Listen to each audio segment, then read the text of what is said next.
एक लड़का और एक लड़की जिनके बीच में पिछले कुछ समय से प्रेम प्रसंग चल रहा था।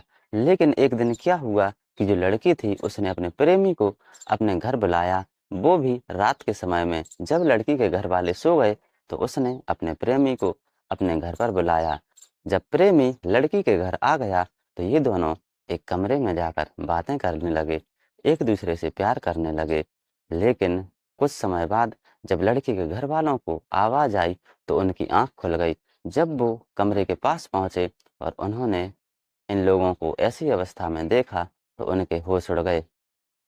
नमस्ते दोस्तों, स्वागत है आपका अपने यूट्यूब चैनल में। तो कैसे हैं आप सभी लोग? आशा करता हूं आप सभी लोग बिल्कुल ठीक होंगे और स्वस्थ होंगे। ये जो मैं आप लोगों के लिए कहानी सुना रहा हूं, ये कहानी है हयात नगर संभल की।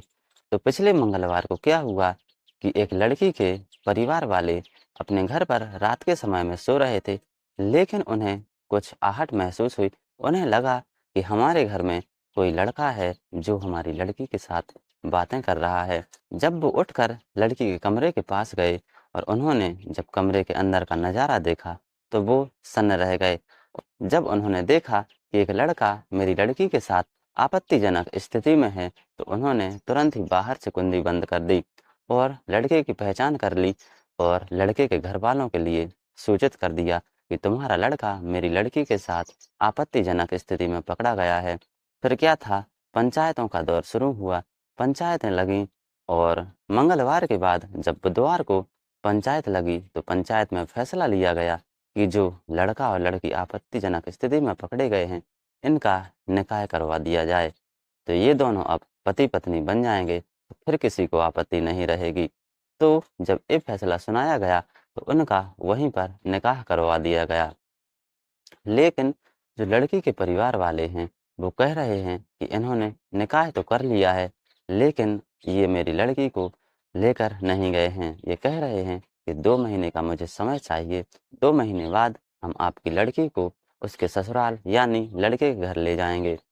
तो देखिए उस लड़की को, अपने प्रेमी को अपने घर पर बुलाना कितना महँगा पड़ गया है।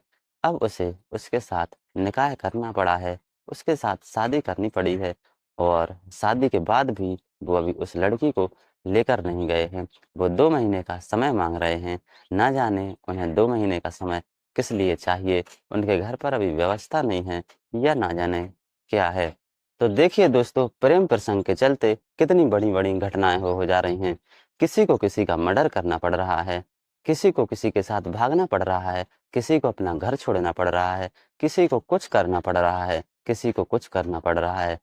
इससे अच्छा है कि ऐसी झंझट में ही ना पड़ें, अपने परिवार वालों के साथ रहें, उनकी बात मानें, जिससे सब कुछ सही चलता है और खुश रहते हैं। तो ये जो कहानी है, ये कहानी थी हयात नगर संभल की। तो कैसी लगी आप लोगों के लिए कहानी?